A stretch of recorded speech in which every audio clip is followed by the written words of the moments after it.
G'day friends and fans, welcome to Dave Talks Stuff Ukraine War update for the 6th of July 2026. I'm your host, the author, David Applegate, and as the war continues, I'll continue to bring you comprehensive news and coverage from both sides of the war.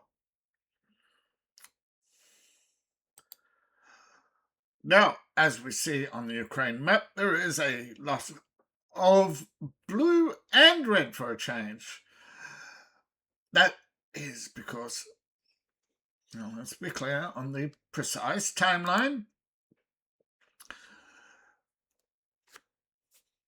21 hours ago, Ukraine carried out an attack on,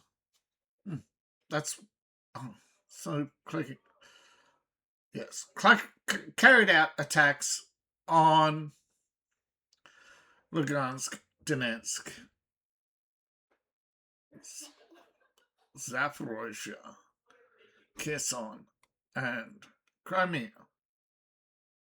Then Zelensky predicts a massive attack on Ukraine. Oh no, who could have seen that coming? And of course, 18 hours. Not 18 hours. 3 hours after Zelensky's amazing prediction, which comes.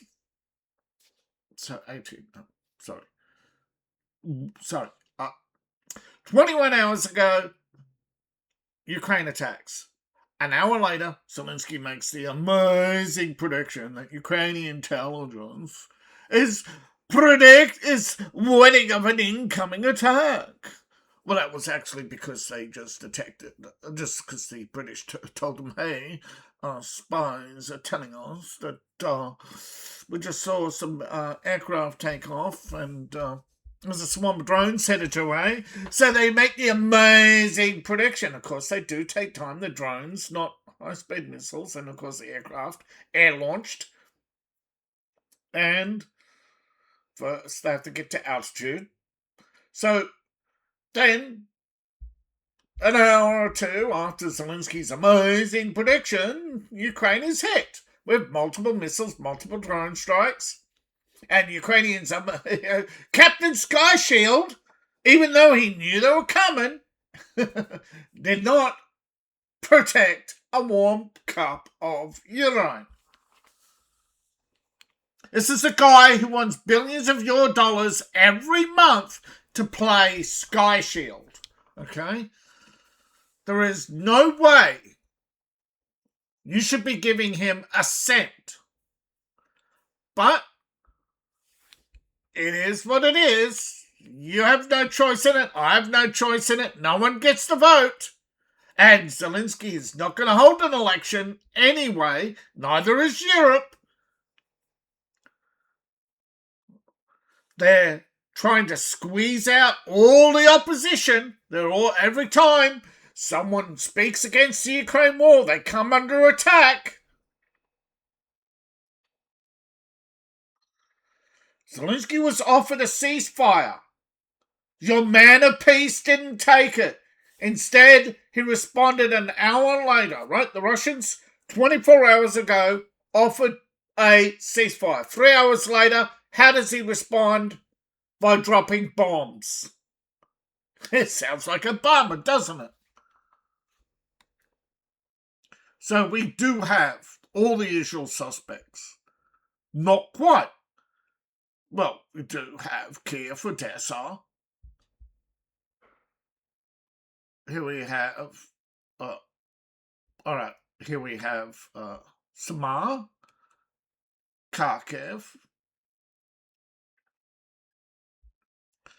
So we have Sumy, Kharkiv, Polovta. Well, this is energy infrastructure. This is a game changer. It was only yesterday I've been noting that most of the time they never tell you what's hit or never show you pictures. Yet here we are today. So shout out to the Ukrainians who are paying attention. Thank you for the information that you're actually lifting your game. For those who don't know, Nevgas is actually owned by the Ukrainian state. Okay, so we have explosions in Samar, big fire in Pavlograd after Russian strikes, probably. In Silanov, a locomotive was hit with drone. Now, it wasn't just a locomotive, but this was a train carrying cargo bound for the front lines. We actually have. No, actually, it's not where the lines terminate. Oh no. There's the lines. That squiggly line is the train too. The train was headed south. Yeah. Would have been Vilomak or outside of Zaporozhye. Yeah. Salomar's above Dnipro, you can see there. Yeah. Well, most of the front. And this is the interesting one. Right. Ukraine loves to tell you what they hit. They rarely tell you what was hit. But, yeah, they hit the gasworks at, allegedly, in Sumy. Yeah, Chemnev.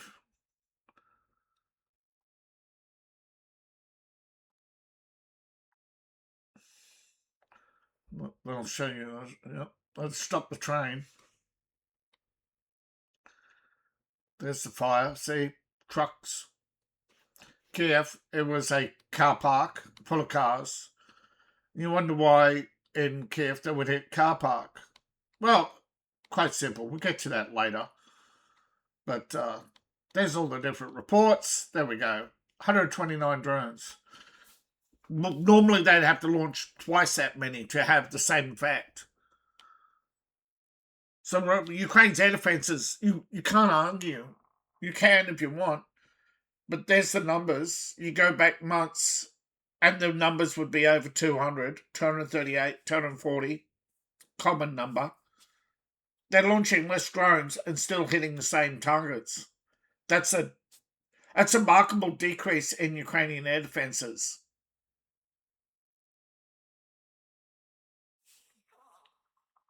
And don't forget, a lot of fixed-wing drones are surveillance.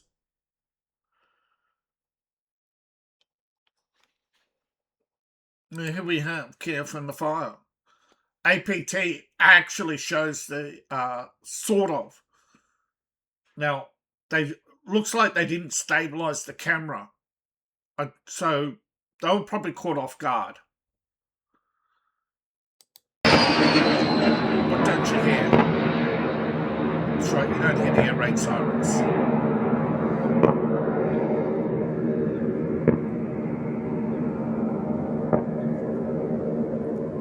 There's the missile struck. Yep.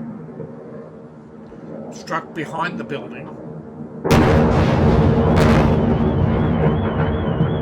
There's the fireball. So it didn't strike the building. Yet later they'll show the building is struck from another angle.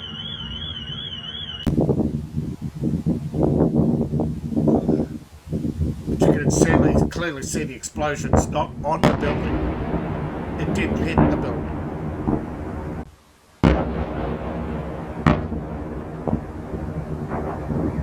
Secondary explosions damaged the building.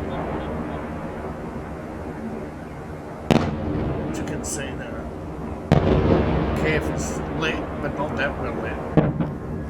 Which means population's down.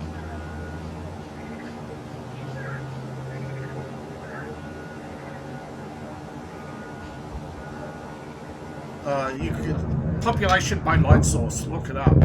It tells you how crowded a city really is. Light source. Here's the first response. Seal off the area. Yeah. see this area often. Often these tree lines. I don't know if they're hitting the cars of government workers or they're hitting the car, parking structure. I think they're hitting the cars of government workers.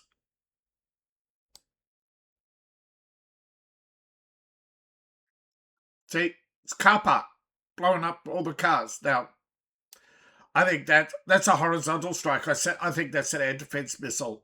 That's a horizontal strike. Smashed windows. There's probably fragments from the explosions.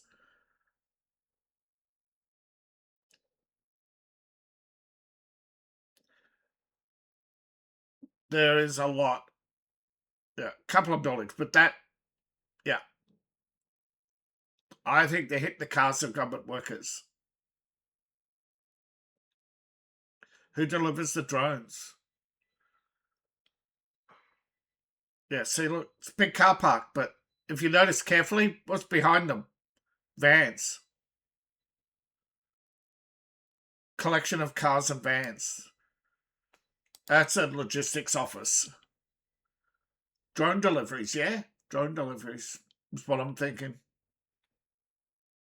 But it doesn't have to be. Could also be the delivery of orders. It could be the delivery of mail for conscription notices. I've seen this before when Russia blew up the Kharkiv post office. People go, why did they do that? And actually, it's rare time that Putin told people why he blew it up. He said, you can thank me. I blew up your conscription notices. Yeah. So Putin's been very cheeky and provocative right now, blowing up Zelensky's personal car. I don't know. But I wouldn't put it past him. I wouldn't. I'm surprised Putin isn't standing over a picture of Zelensky's car, tapping it with his and saying, strike number one. No more gold-painted Mercedes for you, hey, Zelensky. Well, of course, if that's something I would do, that doesn't mean Putin would do it. But getting inside the head of Putin is not that hard. He's a very principled man. I don't think he would blow up Zelensky's car. Where I'm petty, and I would. Zelensky blew up cars. Probably belonging. This could be, again, the post office. It's definitely a logistics centre.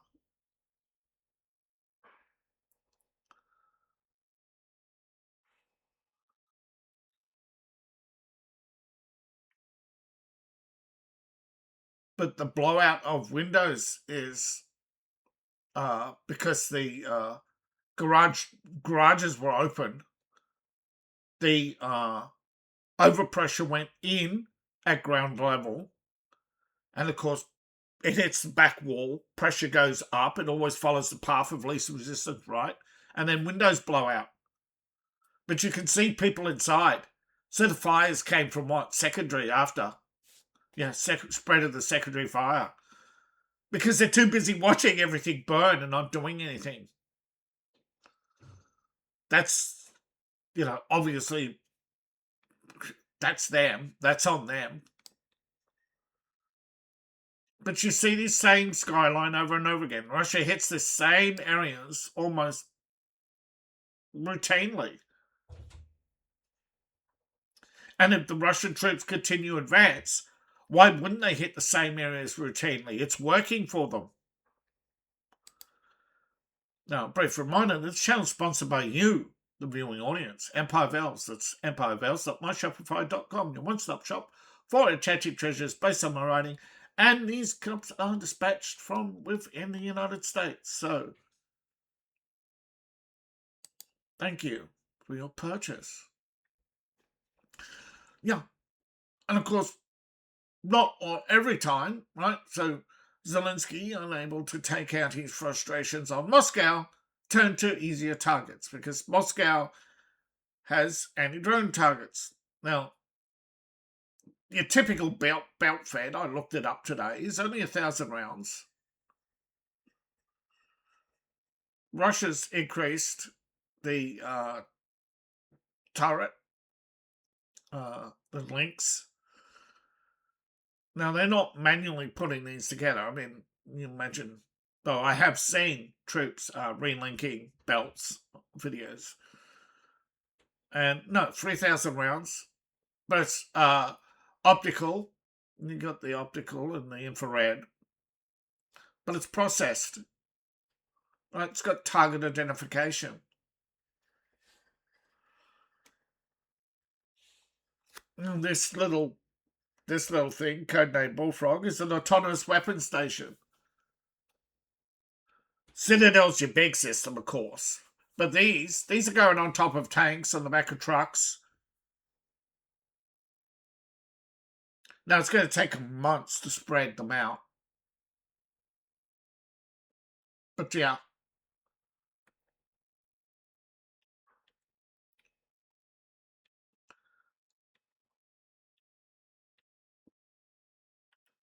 Well, Ukraine is doing this too, by the way, but as far as I know, the Ukrainians are manned. The Russians are using unmanned autonomous guns.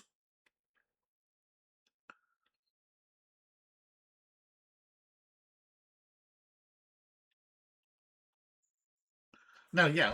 Your rig is only level 10? Obviously, they are not. Alright, now that the ad's over. Yeah, that's right. The only way, however, to deal with drone swarms is, highly fragmenting rounds. So every time Ukraine changes its tactics, Russia's changing its response and is filling the gaps in its air defense. Now, this is going to take months, not days. It's going to take weeks, not hours, for each one to be programmed, tested, rolled out.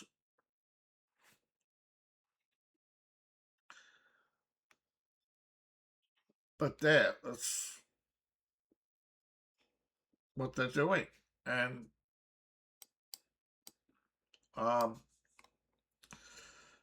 the thing that you got to worry about is the more you push Russia, the more the technology improves for Russia, the more technology will flow on to India, China, Brazil, Iran. Obviously, the idea is this is why they want a strategic defeat of Russia. It's not having the desired effect. And this is what a fragmenting round does. It's much more effective against drones than the British laser system. Because it's instant and it tears the drone apart. Whereas the British laser is taking 3 seconds to cook the electronics. You don't want 3 seconds. In that 3 seconds, you want 3 rounds into 3 drones.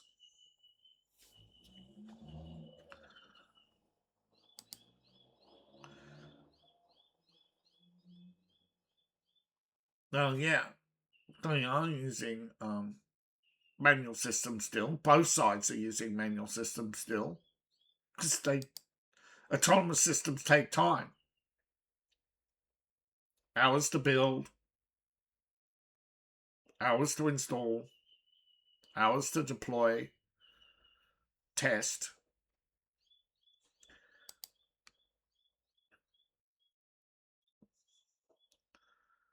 But they're doing it. And both sides, you'll soon see in Ukraine, I think, autonomous systems. And they'll claim to have invented them.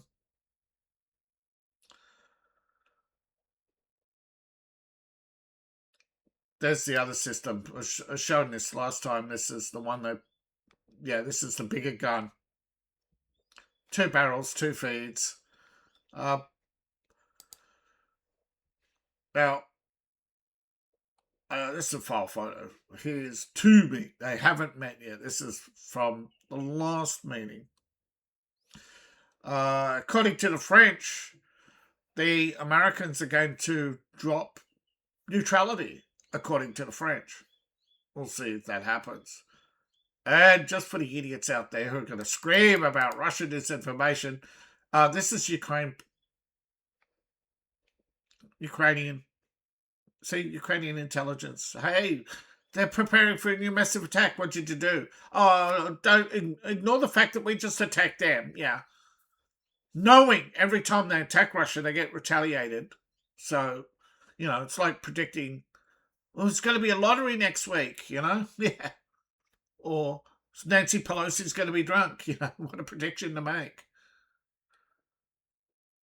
But yeah, he's going to meet his counterpart. No, Trump doesn't have a counterpart. There's President Trump, and then there's all the others. So thinking Zelensky's an equal? No. President of a third world shithole. But this is how they elevate themselves all the time. That's all they do is seek elevation. There he is, Mr. Tough Guy, preparing a massive attack. Yeah. It's a day ending on Y, but yes, it is. It's today, tomorrow, or the day after. Yeah, it's the usual midweek big attack, isn't it? It's almost like clockwork, but remember, they didn't do one last time. They changed the day the week before. I said they always vary. Sometimes they do spread out their big attacks. Sometimes they save up for an even bigger attack. Now, one of the big attacks they did was a train yard. And you noticed last time when they showed the train yard, yet they only showed the engine. Where's the rest of the train?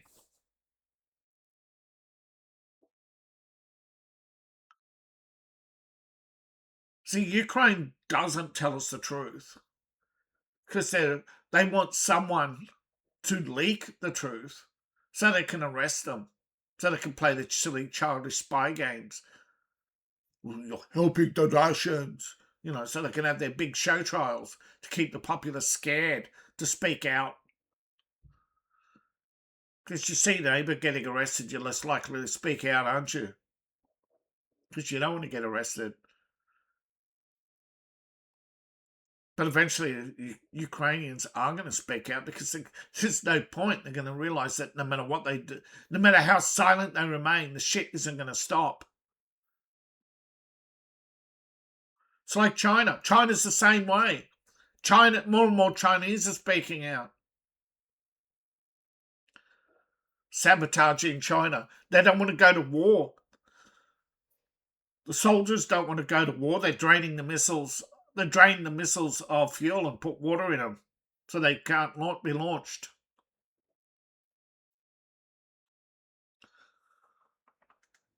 Because the soldiers are only guarding the missile. Sorry, trying to adjust most of the time, soldiers only guard the missiles. They don't have any control over them. But there, Russia says they hit a cargo train, and we actually have Ukrainian, for once, confirming that. Yeah.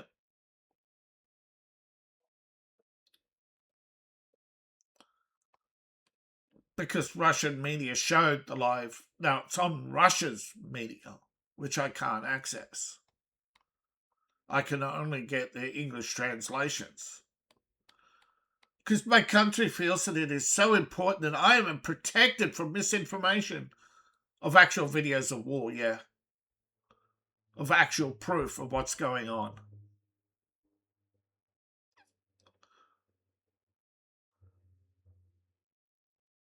But, wouldn't it be impressive seeing a 150, big old, yeah. That'd be a blast. Big old gun.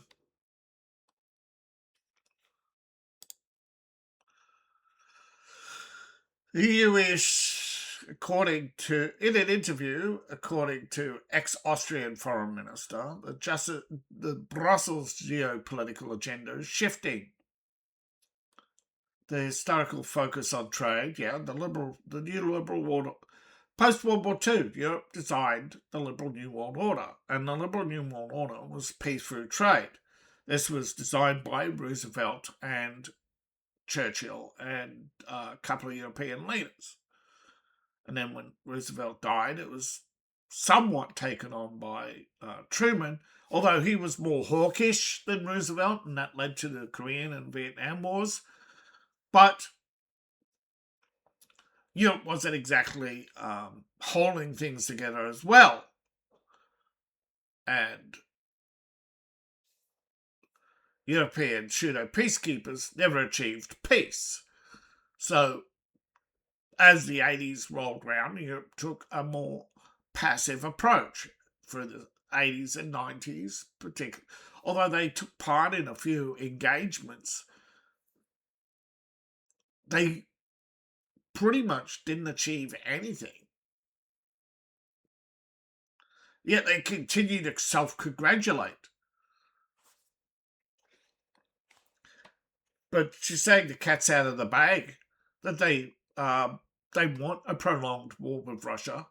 They want to wear them down, wear down their economy. They want to be able to project force. They don't have the power yet, but the French are now embarking on a plan to build a supercarrier. Why? You haven't projected power with the current carrier. That's the problem. They want to be seen, but they don't want they want America to bear the brunt of power projection. And they always want someone to hide behind, someone to take the brunt of the retaliation.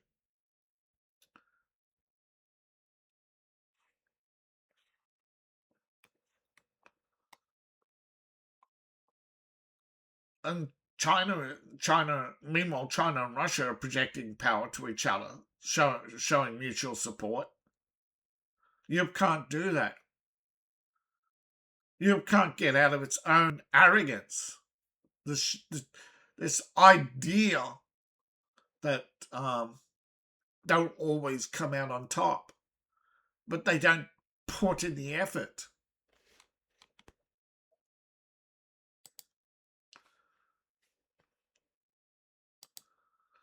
Now, it's quite simple. Ukraine refused to accept the bodies of fallen soldiers because that means they have to pay out death benefits. They get buried in an unmarked grave. It'll take months to sort out. And in the meantime, that money, someone else collects. The ministry piles it up, all the allocations. There are big protests outside of Kyiv every day. Most of the time, they're widows. You know, the number of missing in Ukraine is around 200,000. We know where those 200,000 are. Don't be deceived. They're lying in unmarked graves across Ukraine. And add to that the fact, and it's undeniable, that almost half the population of Ukraine has left. That's why Zelensky keeps talking about 2 million, 2 million. He's trying to get right now a case advanced for the European Court to take away temporary protection orders for Ukrainians. So don't tell me that Europe has any morality when they won't stand up and protect their own ideology from the ambitions of Ukraine. Because if the ambitions of Ukraine didn't align with European desires, this is the problem with European values, is they don't hold true to them when it's detrimental to their political agenda. They don't know how to base their they don't know how to base their agenda around their morality. Instead, they have flexible morality around their politics. It should be the other way around.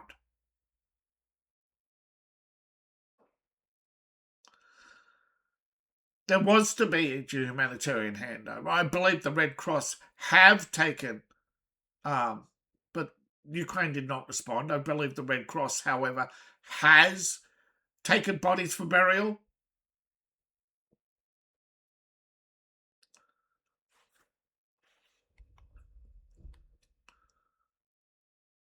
Now, this clickbait, but Russia has advanced on, not far though, and nowhere near threatening yet. But if you look at it, there's surveillance. There's quite a distance here. Now, the Battle of Druzhka has only been small engagements, nothing that's threatening Druzhka yet. They've still got a lot of work to do if they are, and you can see that. Right, they're only 80% complete. And Russia has made it clear they've 100% completed the DP in Lugansk. They're setting up a border. Now, I've heard rumours on Telegram. Now, I'm going to do this as I record.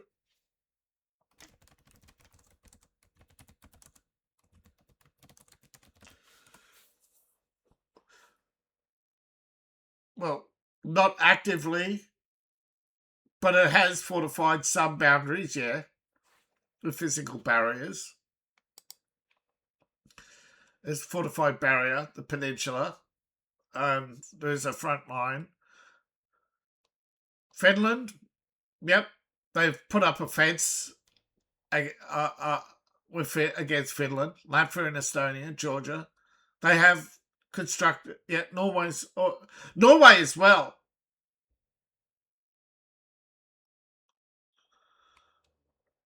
But they all, right? It's not just Russia.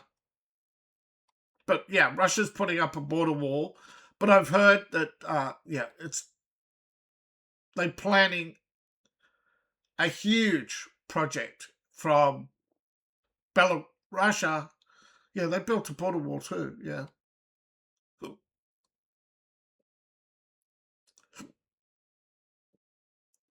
They're saying that armed presence. They Politico. Every day you can get this article almost from somewhere. Political, The Atlantic. They keep changing. Sometimes it appears on CNN. They're building the wall. The Russia's using its army, about 300 to 400,000, to build border walls. Latvia finished theirs, yeah, but as I said, Russia's not the only one, but they're all building walls. But yeah, actually, Finland had a fence. They've had a fence. Both sides have a fence. Yeah, that's what it looks like in the eastern barrier. It's not as impressive as the Trump wall, that's for sure. But as I said, the rumour is that Putin is not going to announce a cease to hostilities. Instead, he will start building a border wall along here, and it'll be a double wall. There'll be the usual outer wall, and then be the no man's land. Big old do not cross this. Yeah. So that's the rumor. And it comes from Telegram channels. Now, I think they're all echoing each other. That's common on Telegram. So there's no one source to point to and go, haha, this can be disinformation, or No, they're talking about building up of supplies for a border wall in Lugansk and training and practicing and training people. Yeah, so they are actively getting ready, according to people in Lugansk, to build a big border fence.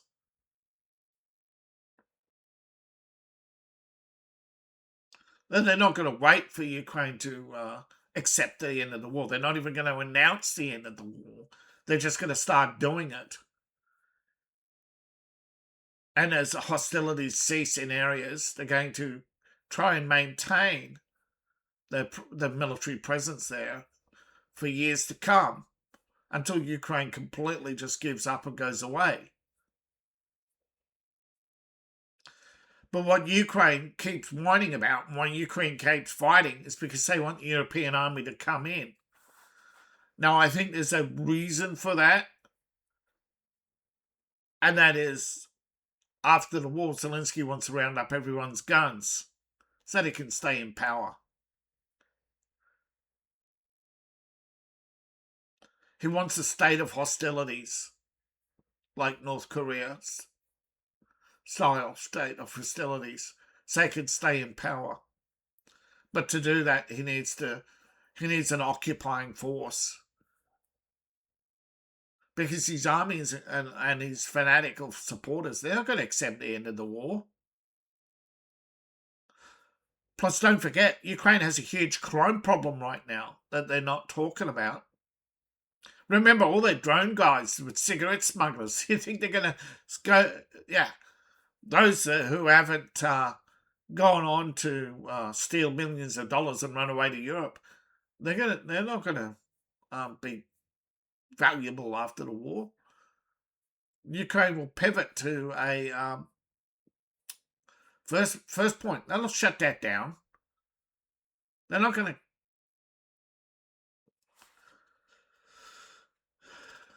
Europeans are going to buy all these millions of dollars of drones every year.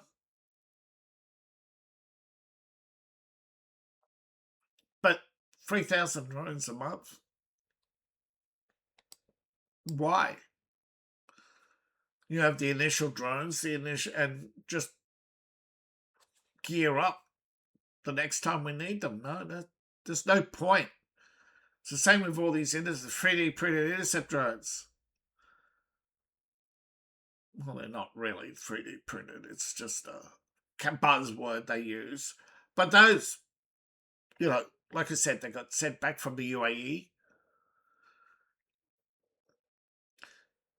The Americans are moving in with much better interceptors now.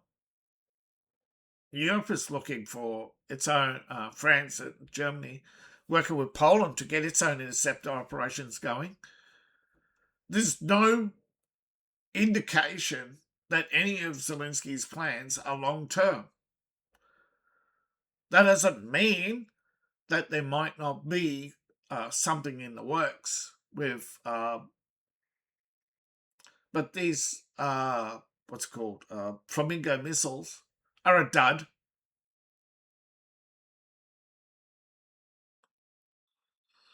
Europe's not giving up its Storm Shadows or any of those other things, or Scalp or any of the others, or Taurus.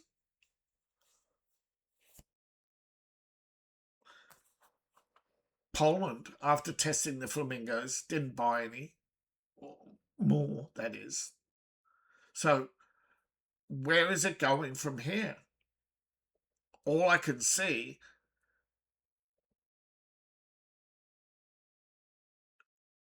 and maybe I'm wrong, is Europe is trying to be ambiguous. They'll get Ukraine to occupy Ukraine. They'll get Ukraine to point the missiles at Russia. And they'll keep the ambiguity of Ukraine is, for the next 30 years, Ukraine's almost a member of NATO, and keep the ambiguity to keep the pressure on Russia, to hope that they rattle, to hope that they wear down Russia. But I think, and this is and it aligns geopolitically that Europe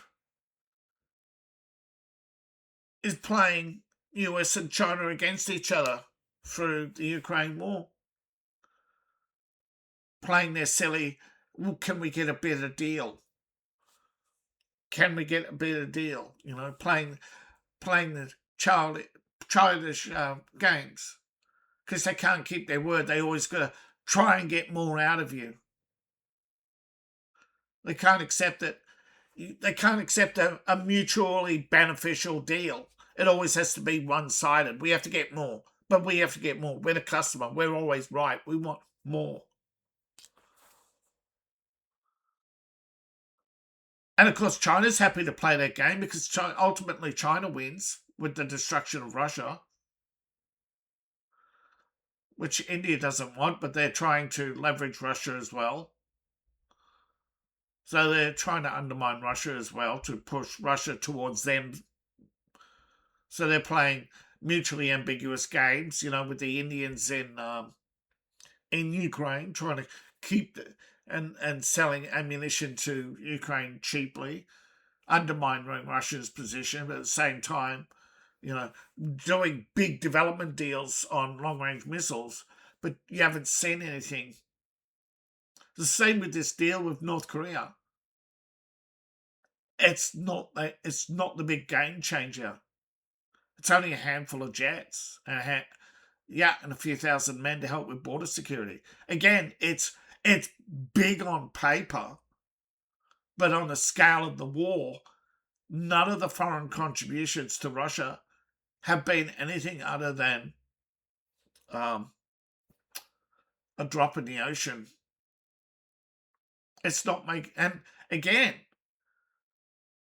if we see another 3 billion headed for Ukraine, so that's, you know, taxpayers, European taxpayers, they are dying.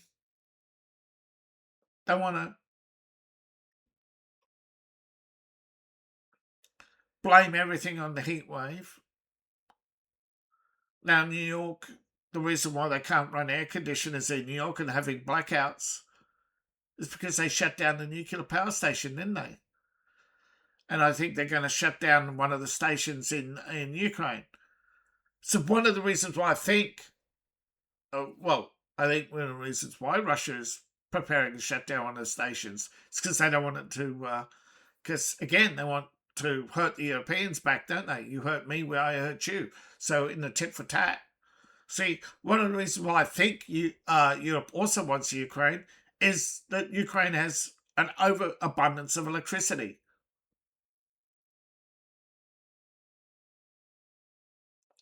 And would have a lot more if Chernobyl hadn't gone belly up.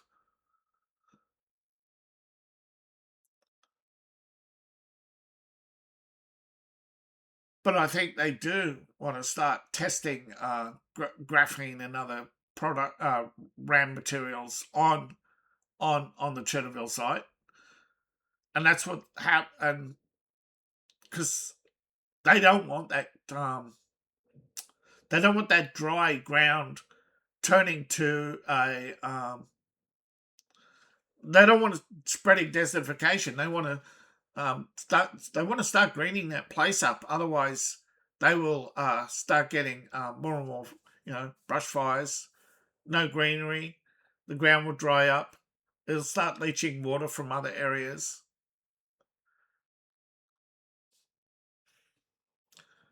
See, that's the problem. The lack of greenery. If Europe just greened a little more, things would have been fine. But they don't know how to do it. They don't know how to get out of their own arrogance. They've got to turn everything into a committee.